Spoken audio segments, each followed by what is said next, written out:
मंदिर तीर्थ भटकत फिरती खोजत गली गली तो।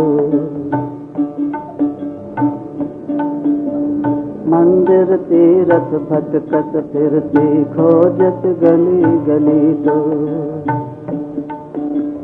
मंदिर तीर्थ खोजत फिरती। मंदिर तीर्थ भटकत फिरती खोजत गली गली तो। आज हूँ पिय मिलाना तो है। आज हूँ पिय मिलाना तो है। खोजन राम चली तो। खोजन राम चली तो। मंदिर तेय मिलाना तो है। खोजन राम चली तो। खोजन राम चली तो। मंदिर तीर्थ भटकत फिरते। मंदिर तीर्थ भटकत फिरते खोजन गली गली तो। खोजत गली गली तो।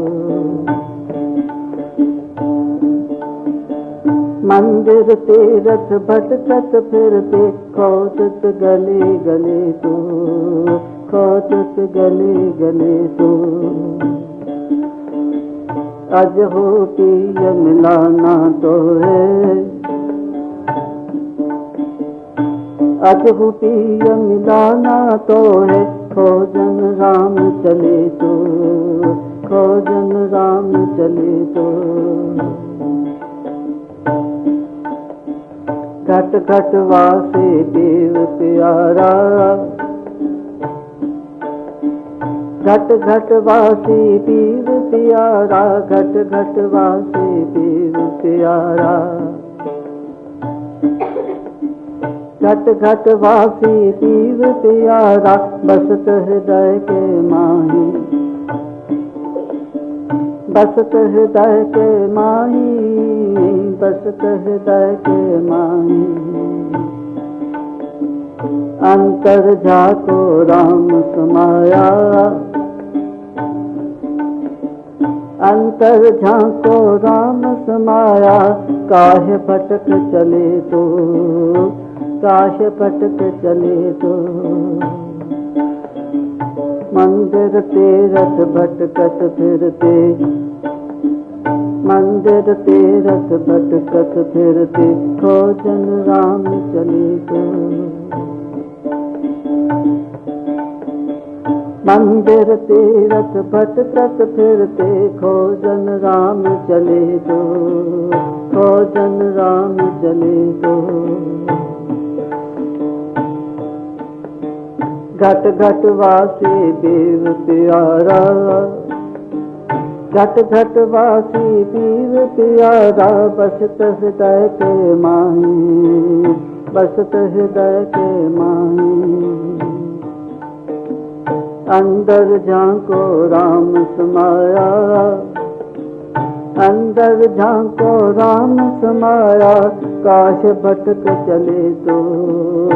काहे भटक चले तो। काहे भटक चले तो। काहे भटक चले तो। काहे भटक चले तो। मंदिर तीर्थ भटकत फिरते खोजन राम चले तो। जीवन न छोड़े पल भर तो वे। जीवन न छोड़े पल भर तो है। भूली तू खोजन है। पीव छोड़। पीव न छोड़त पल भर तो है। भूली तू खोजत है। रैन दिवस वे संग विराजे। रैन दिवस वे संग विराजे। मानिय बात भले तो। मानिय बात भले तो। मंदिर तीरथ भटकत फिरते खोजन, मंदिर तीरथ भटकत फिरते खोजत गली गली तो, खोजत गली गली तू, खोजत गली गली तो। मैं पी पाया अपने अंदर, मैं पी पाया अपने अंदर, मैं पी पाया अपने अंदर, मैं पी पाया अपने अंदर, मैं पी पाया अपने अंदर खोजत फिरे जगत में, मैं पी पाया अपने अंदर खोजत फिरे जगत में। देखा वो बैठा मन माही, देखा वो बैठा मन माही, देखा वो बैठा मन माही, ये सब भूल चले तो, ये सब भूल चले तो। मंदिर तीरथ भटकत फिरते, मंदिर तीरथ भटकत फिरते, मंदिर तीरथ भटकत फिरते खोजन राम चले तो, खोजन राम चले तो। तीर्थ शिवो मह प्यारी सजनी,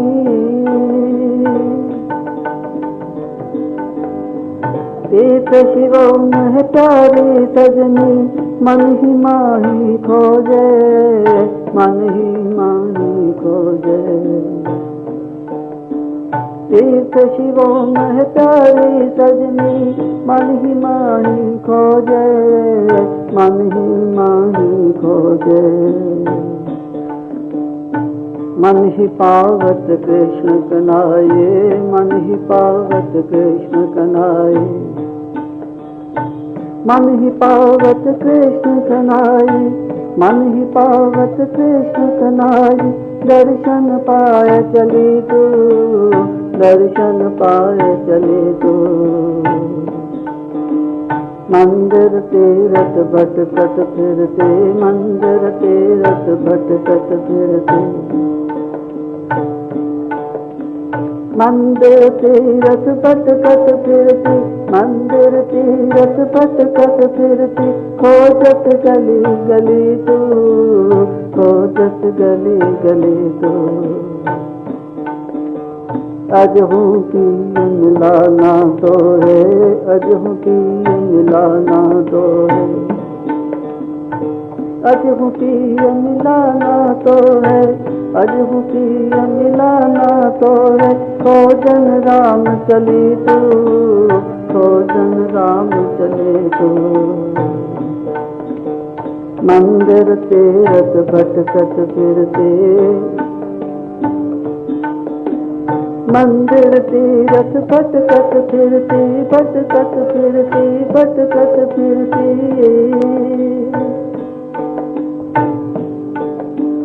मंदिर तीरथ भटकत फिरती खोजत गली गली तू, खोजत गली गली तू।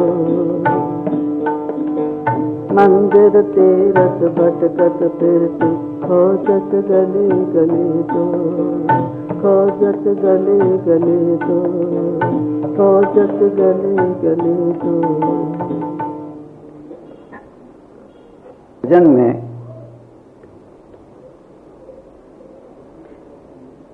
भक्त को ये समझाने का प्रयत्न किया गया है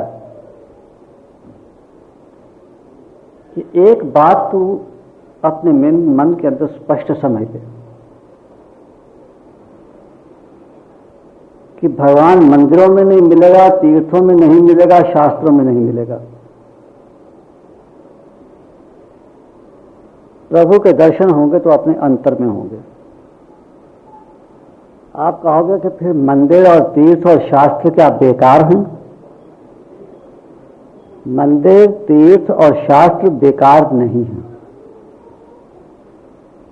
उनकी उपयोगिता है और उनकी उपयोगिता यह है कि जिस भक्त के समक्ष कुछ नहीं होता उसके सामने अध्यात्म के नाम पर कुछ सामने आ जाता है, जहां पर वो अपना मन लगा सके, जिसका सहारा लेकर के वो आगे बढ़ सके। तीर्थों पर भटकना, क्योंकि हमारा मन चंचल है इसलिए हम भटकते हैं, तो यदि तुमको भटकना ही है तो भगवान का सहारा लेकर भगवान के नाम पर तीर्थों पर भटको, वो अच्छा है भटकने से। जगत के विषयों के अंदर, भोगों के अंदर भटकने की अपेक्षा ये अच्छा है कि हम तीर्थों के अंदर भटकें, भगवान के लिए भटकें।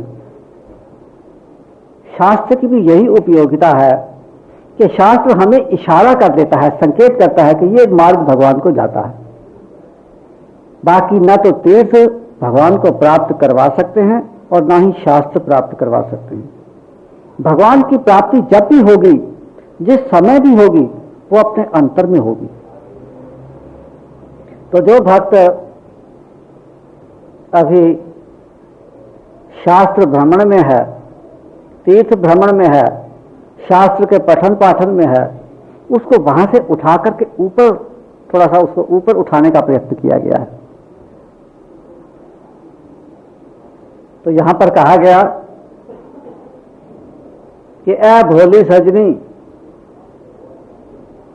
मंदिरों के अंदर तो तूने बहुत माथे रगड़ लिए, तीर्थों के अंदर बहुत भ्रमण करके देख लिया, शास्त्रों के बहुत पन्ने उलट करके पलट करके देख लिए, अभी तेरे मन को शांति नहीं मिले, तुझे प्रभु के दर्शन अभी तक प्राप्त नहीं हुए, तुझे आत्मलाभ अभी तक नहीं हुआ, तो उस मार्ग पर अभी चले ही नहीं। जो शास्त्र तुम्हें समझाता है उस समझाइश को तूने समझा ही नहीं। मंदिर में जाने का बड़ा भारी लाभ है क्योंकि हम भगवान की ओर चल देते हैं। तीर्थ पर जाने का बड़ा भारी लाभ है क्योंकि हमारे हृदय का शमन भगवान के लिए होना आरंभ हो जाता है। इसलिए मंदिरों और तीर्थों के खिलाफ, उनके विरुद्ध यहां नहीं लिखा गया। उस स्थिति से आपको ऊपर उठाने का प्रयत्न किया गया है। हम सत्संग में जाते हैं, इधर उधर भटकते हैं, कोई महात्मा, कोई स्वामी आता है, उसके पास भागे भागे चले जाते हैं कि शायद इसके पास भगवान बैठा हो, हमको मिल जाए। तो कहते हैं कि ये तो सब तूने कर लिया, अभी तक तुझे अपने पिया के दर्शन नहीं हुए, लेकिन तू अपने मन के अंदर सोच कि तू घर से निकली क्या, किसके लिए है, क्या प्राप्त करने के लिए निकली है घर से? राम को प्राप्त करने के लिए ना। तो राम को प्राप्त करना है तब शास्त्रों के अंदर झांकने की बजाय और मंदिरों और तीर्थों के अंदर भटकने के स्थान पर तू अपने मन के अंदर झांकने का प्रयत्न कर। प्रभु हर शरीर के अंदर व्याप्त है। जब हर शरीर के अंदर व्याप्त है तो तेरे अंदर भी व्याप्त है, क्योंकि तूने जीवन धारण किया है, ये जीवन तभी तक है जब तक ईश्वरीय शक्ति तेरे चित्त के अंदर, तेरे शरीर के अंदर प्रकाशित और कार्यशील है। इसलिए भगवान तो तेरे अंदर बैठा है, केवल मात्र तुझे अपने अंदर में झांक करके देखने की आवश्यकता है। और जब तू अंदर देखेगी तो ऐसा पाएगी कि भगवान तेरे रोम रोम के अंदर, तेरे अंग अंग के अंदर समाये हुए हैं, किंतु तू है कि अभी तक बाहर ही भटके चली जा रही है, अंदर की ओर झांक करके देखती ही नहीं और बाहर भटकती फिर रही है। एक बात समझ, ऐ भोली सजनी, एक बात अपने मन के अंदर समझ ले कि ईश्वर पल भर के लिए तुझे छोड़ करके कहीं इधर उधर नहीं होता। तू सोचती है तो ईश्वर शायद सोचता है, तू खाती है तो ईश्वर खाता है, तू सोती है तो ईश्वर सोता है, तू जागती है तो ईश्वर जागता है, तू चलती है, तू व्यवहार करती है, तू जो कुछ भी करती है, ईश्वरीय शक्ति तेरे साथ साथ चलती है। तेरे मन के अंदर ईश्वर बैठ करके ही संकल्प विकल्प करता है, ईश्वर बैठ करके ही तेरे चित्त के अंदर वासना को जागृत करता है, ईश्वर तेरे चित्त के अंदर क्रियाशील होकर के ही भांति भांति के विकार तेरे चित्त के अंदर उदय करता है। ईश्वर तुझे एक क्षण मात्र के लिए भी छोड़ करके इधर उधर नहीं जाता, केवल मात्र तुझे अपने चित्त के अंदर, शरीर के अंदर झांक करके देखने की आवश्यकता है। किंतु तू इस बात को भूल गई है कि ईश्वर तेरे अंतर है और अपने अंतर से ही प्राप्त होने वाला है। बाहर जगत के अंदर ईश्वर की अनुभूति कब होती है? जब अपने अंतर में ईश्वर दिखाई देते हैं। एक बार हमारे गुरु महाराज ने एक चित्र हमारे सामने रखा। उसमें एक भक्त जी थे और उनको सब तरफ पत्थरों में, पेड़ों में, आकाश में, बादलों में, व्यक्तियों में, सब जगह उनको ईश्वर दर्शन दिखाई दे रहे थे। ऐसा वो चित्र बना हुआ था। तो गुरु महाराज वो चित्र हमारे सामने रखे, कहने लगे इसमें क्या गलती है बताओ। हमने उस चित्र को बार बार देखा, हमको तो कोई गलती इसमें दिखाई दी नहीं। क्या लगे देखो, सब जगह ईश्वर बनाया हुआ है, पत्थरों में भी, जल में भी, आकाश में भी, पेड़ में भी, व्यक्तियों में भी, सब जगह ईश्वर बनाया हुआ है।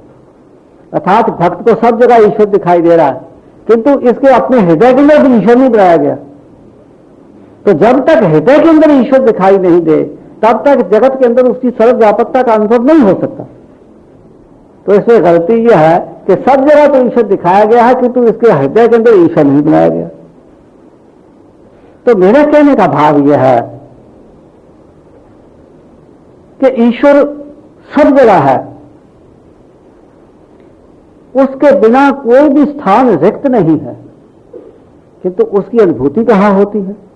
वो पहले अपने अंतर में होती है। और उसका कारण यह है कि आवरण, माया का आवरण या हमारे चित्त के अंदर की भ्रांति, वो हमारे चित्त के अंदर है। और हमारे चित्त के अंदर चूंकि अविद्या है या भ्रांति है, इसलिए हमको कहीं भी ईश्वर दिखाई नहीं देते। तो जब तक हमारे चित्त के अंदर की भ्रांति का नाश नहीं होगा और हमें अपने चित्त के अंदर ईश्वरीय शक्ति के प्रत्यक्ष अनुभूति नहीं होगी, तब जगत के अंदर ईश्वर की सर्वव्यापकता का कहीं पर भी अनुभव होना असंभव है।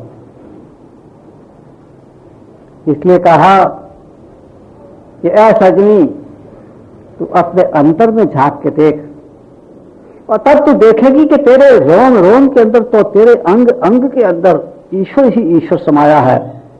किंतु तू भटक करके और ईश्वर को ढूंढने के लिए बाहर भागते फिर रही है। ईश्वर क्षण मात्र के लिए भी तुझे छोड़ करके कहीं इधर उधर नहीं होता। रात दिन, प्रति क्षण और प्रति पल, उठते बैठते, सोते जागते, खाते भागते, वो तो तेरे साथ लगा ही रहता है। ये मैं जो तुझे बात कह रहा हूं, ये बहुत अच्छी बात है। इस बात को तू स्वीकार कर ले, इस बात को मान जा और अपने अंदर झांक करके देखने का प्रयत्न कर। मैं सारे जगत के अंदर भटकता रहा, किंतु मुझे ईश्वर जगत के अंदर कहीं दिखाई नहीं दिया। जगत के अंदर सर्वत्र ईश्वर विद्यमान होते हुए भी मुझे ईश्वर कहीं दिखाई नहीं दिया। क्यों? क्योंकि ईश्वर के दर्शन तो पहले अपने चित्त के अंदर होते हैं, अपने हृदय के अंदर होते हैं। तो मैंने अपने हृदय के अंदर पहले ईश्वर के दर्शन किए और फिर मुझे ईश्वर की सर्वव्यापकता बाहर भी दिखाई दी। तो मैंने झांक करके जब अपने चित्त के अंदर देखा तो वहां ईश्वर बैठा था। तब मैंने कहा कि अरे तू कैसा मूर्ख है, ईश्वर तेरे चित्त के अंदर बैठा है और तू बाहर अंधेरे के अंदर भटकता फिर रहा है। तब मुझे समझ आ गई कि मुझे जाना कहां था और मैं जा किधर रहा था, मुझे करना क्या था और मैं कर क्या रहा था, मेरा मार्ग क्या था और मैं कौन से मार्ग पर चल रहा था। ऐ सजनी, तू इस बात को भूल गई है कि ईश्वर तेरे अंतर में बैठा हुआ है। तो जिस प्रकार से मैंने ईश्वर को अपने अंतर में पहले प्राप्त किया और फिर बाहर ईश्वर की सर्वव्यापकता को अनुभव किया, इस तरह से यदि तू भी करेगी तो तुझे भी ईश्वर के दर्शन पहले अपने अंतर में प्राप्त हो जाएंगे और उसके पश्चात बाहर जगत के अंदर भी उसकी सर्वव्यापकता तेरे अनुभव में आ जाएगी। इसलिए सजनी, ईश्वर को अपने मन के अंदर खोज, अपने हृदय को टटोल, अपने चित्त के अंदर की सब शंकाएं, संस्कार और वासनाएं और विकारों को समाप्त कर दे, साधना के द्वारा ईश्वर के प्रति समर्पण के भाव से युक्त होकर ईश्वर की सेवा का भाव मन के अंदर रख करके जगत में व्यवहार और सेवा कार्य करके तो धीरे धीरे करके अंतर की ओर आगे बढ़। जैसे जैसे तू अंदर की ओर आगे बढ़ती चली जाएगी, तेरा मन, तेरी बुद्धि, तेरी इंद्रियां और इन इंद्रियों के आधार पर कार्य करने वाली शक्ति धीरे धीरे ये सब अंतर्मुखी होते चले जाएंगे। तब तू देखेगी कि ईश्वर तेरे अंतर में भी बैठा है। मन के माही कृष्ण कन्हई, कृष्ण कन्हई जो है राम है या ईश्वर है या शिव है या उसको कुछ भी नाम दे लो, तब तू अपने हृदय के अंदर, अपने चित्त के अंदर प्रभु के दर्शन प्राप्त करेगी, अपनी आत्मस्थिति का लाभ करेगी और ये सारा जगत, दृश्यमान जगत गौण होकर के जगत के अंदर सर्वत्र चैतन्य ही चैतन्य, ईश्वर ही ईश्वर सर्वव्यापक अनुभव होने लगेगा।